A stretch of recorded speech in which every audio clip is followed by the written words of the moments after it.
আসসালামু আলাইকুম। অনেকদিন পর বাইরে খাবার খেতে গিয়েছিলাম এক বন্ধুর জন্মদিনে। সেটা হচ্ছে গিয়ে পদ্মা ব্রিজের ওপারে মোল্লা হোটেল অ্যান্ড রেস্টুরেন্ট। একদম লোকাল একটা হোটেল, যেখানে দূর-দূরান্ত থেকে মানুষ বাইকে করে, গাড়ি করে খিচুড়ি খাবার জন্য আসে।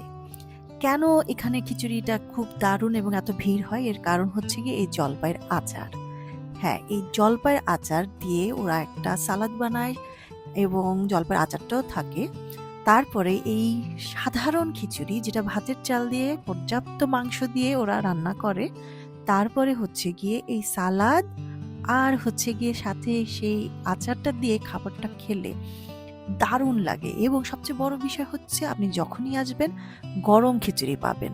ধোঁয়া উঠছে, সেখানে একটু হালকা ঝাল ঝাল এই আচার মিক্স খিচুড়ি খাওয়ার যে একটা মজা, এটা শুধু ওখানে বসে খেলেই হয়।